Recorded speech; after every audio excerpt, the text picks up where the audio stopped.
जय श्री कृष्णा। राधे राधे। भगतजनों, आज मैं आप सबको अहोई अष्टमी की व्रत कथा सुनाने जा रही हूँ। कार्तिक के कृष्ण पक्ष की अष्टमी को अहोई का व्रत करते हैं। जिस वार की बड़ी दिवाली होती है उसी वार की अहोई का व्रत करते हैं। पहले दीवार पर होई बनाते हैं अथवा कैलेंडर भी लगा सकते हैं आप। फिर दो दो घड़ मोली बांधकर रोली से सतिया करके जल भरकर अहोई के सामने रखते हैं। दोनों दो घड़ पर 5-5 पताशे या फिर 5 पूड़े और 5-5 सिंघाड़े रखते हैं। अहोई के दोनों सिरों पर आटे से नाले की माला लगाते हैं।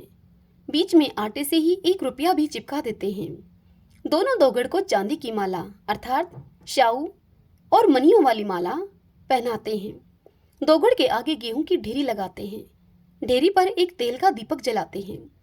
1 लोटा जल भरकर उस पर रखते हैं। मोली बांधकर सतिया बना करके अपने माथे पर भी हल्दी से बिंदी लगाते हैं अर्थात टीका करते हैं। फिर ओहोई के आगे बैठकर गेहूं के 7 दाने लेकर ओहोई माता की कहानी सुनकर गेहूं से धोख मारते हैं। फिर बिंदायक जी की कहानी भी कहते हैं। तारे देखकर तारों को अर्घ देते हैं। 14 पूड़े या गुलगुले या फिर गुलाब जामुन फल रुपये रखकर बायना निकालते हैं। पानी गमले में दे देते हैं। फिर व्रत खोलते हैं। बायना चावल चीनी का भी मिनस सकते हैं आप। आइए अब हम सब अहोई माता की कथा सुनते हैं। सब बोलिए अहोई माता की जय। एक बार एक साहूकार था जिसके 7 बेटे और 7 बहू थी। उस साहूकार के एक बेटी भी थी। सभी कोई मिट्टी लेने के लिए गई। मिट्टी खोदते समय नंद के हाथ से शाऊ का बच्चा मर गया। शाऊ माता कहने लगी कि मैं तेरी कोख बांधूंगी। तब नंद ने अपनी सारी भाभियों से कहा, लेकिन नंद के बदले में अपनी कोख बंधवाने के लिए 6 भाभियों ने मना कर दिया। पर उसकी छोटी भाभी ने सोचा कि नहीं कोख बंधवाएंगे तो सासू जी नाराज हो जाएगी। तो छोटी भाभी ने अपनी कोख शाहू माता से बंधवा ली। अब उसके जो बच्चा होता अहोई साते के दिन मर जाता। एक दिन उसने पंडिताइन को बुलाकर उससे पूछा कि यह क्या बात है, मेरे बच्चे अहोई साते के दिन क्यों मर जाते हैं। तब पंडिताइन उससे बोली कि सुरभि गाय की सेवा किया कर। सुरभि गाय शाहू माता की सहेली है, वह तेरी कोख छोड़ देगी, तब तेरे बच्चा जिएगा। अब वह बहुत सुबह जल्दी उठकर सुरभि गाय का सारा काम करके आती।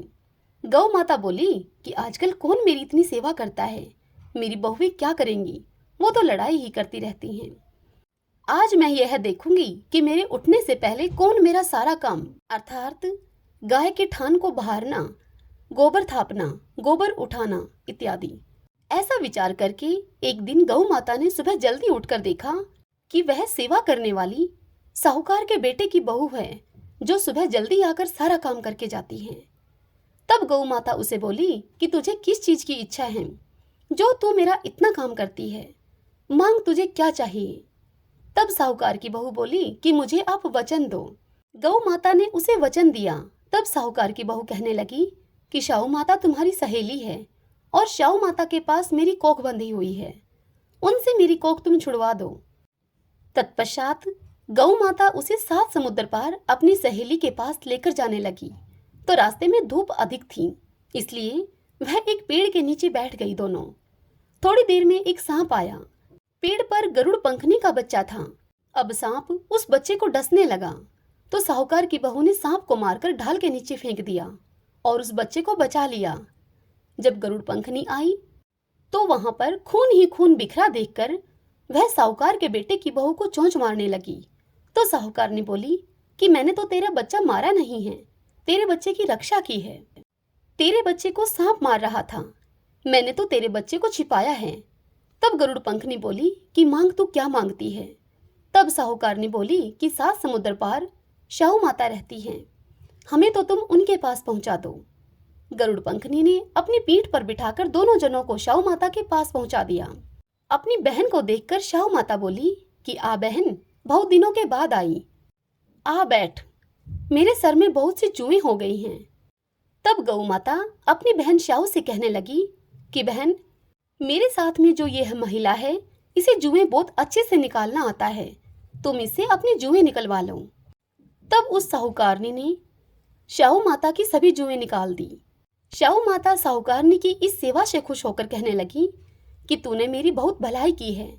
मैं तुझ पर बहुत खुश हूँ। जा, तेरे 7 बेटे और 7 बहुएं हों। तब साहूकारनी कहने लगी कि मेरे तो एक भी बेटा नहीं है, 7 बेटे मुझे कहाँ से होंगे। शाहू माता बोली कि क्यों क्यों नहीं होंगे तुझे। तब वह बोली कि मुझे तुम वचन दो। यह मेरा वचन है, वचन ओकी तो धोबी के कुंड पर कंकरी होऊं मैं। शाहू माता का यह वचन सुनकर साहूकार की बहू कहने लगी कि मेरी कोख तो आपके पास बंधी पड़ी है। तब शाहू माता कहने लगी कि तूने तो मुझे ठग लिया। मैं तेरी कोख खोलती तो नहीं, लेकिन अब खोलनी पड़ेगी मुझे। जा, तेरे घर में तुझे 7 बेटे और 7 बहू मिले, 7 उजमन करियो, 7 अहोई माता मांडियो, 7 कढ़ाई करियो। जब वह साहूकारनी घर गई तो देखा कि वहां 7 बेटे और बहू बैठे हैं। बहुत धन हो रहा है। उसने 7 अहोई मांडी, कोई दीवार पर तो कोई मटके पर, तो कोई कहीं तो कोई कहीं। उसने 7 उजमन किए, 7 कढ़ाई करी। उधर सारी देवरानी जेठानी कहने लगी कि जल्दी जल्दी से चौका पूजा कर लो, नहीं तो वह हमारी देवरानी रोने लग जाएगी।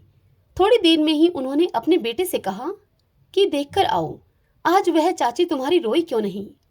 अब बच्चे अपनी चाची के घर पहुंचे तो उन्होंने वहां जाकर क्या देखा कि उनकी चाची अहोई माता को मांड रही है और खूब उजमन हो रहा है।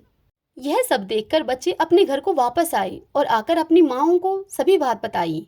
यह सुनकर सभी देवरानी जेठानी अपनी उस देवरानी के घर की ओर दौड़ी और वहां जाकर उन्होंने देखा कि देवरानी के खूब उजमन हो रहा है, अहोई माता मांडी जा रही हैं। वह तो अपनी कोख छुड़ा कर लेकर आई है। यह देखकर सभी उससे कहने लगी कि तुमने अपनी कोख शाहू माता से कैसे छुड़वाई।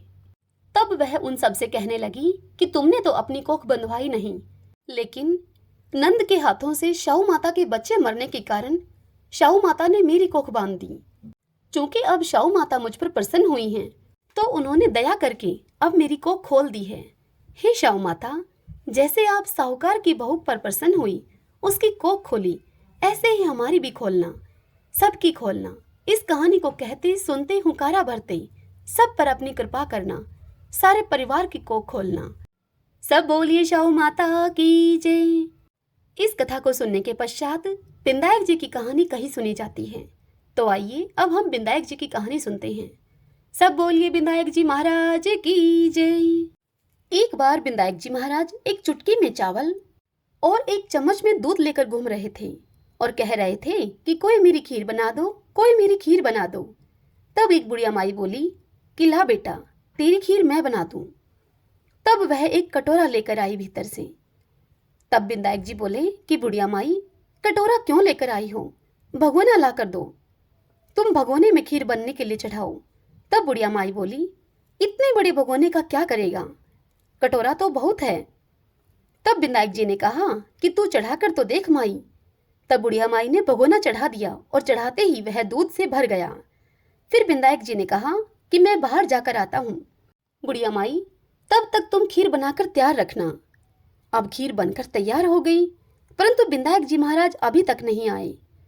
खीर को देखकर बुढ़िया माई का मन ललचा गया और वह दरवाजा बंद करके खीर को खाने लगी और बोली, हे बिंदायक जी महाराज, भोग लगाओ। और यह कहकर वह बुढ़िया माई खीर को खाने लगी। इतने में ही बिंदायक जी महाराज वहां पर आए और बोले, बुढ़िया माई, क्या तुमने खीर बना ली। तब बुढ़िया माई बोली कि हाँ, आप आकर जीम लो। तब बिंदायक जी बोले कि मैं तो जीम लिया। तब बुढ़िया माई आश्चर्य से युक्त होकर उनसे कहने लगी कि आप कब जिमे, आप तो अभी अभी आए हैं। तब बिंदायक जी महाराज बोले कि बुढ़िया माई, जब तू जिमने लगी तभी मैंने भोग लगा लिया था। तब बुढ़िया माई यह सुनकर कहने लगी कि बिंदायक जी महाराज, तुमने तो मेरा पर्दा हटा दिया, परंतु किसी और का पर्दा मत हटाना। तत्पश्चात बिंदायक जी महाराज ने उस बुढ़िया माई के घर में धन दौलत भर दिया। हे बिंदायक जी महाराज, जैसे बुढ़िया माई को दिया, इस कथा को कहते सुनते हुंकारा भरते सबको देना, सभी के परिवार को देना, सब पर अपनी कृपा करना। सब बोलिए बिंदायक जी महाराज की जय, अहोई माता की जय। जय श्री कृष्णा, राधे राधे।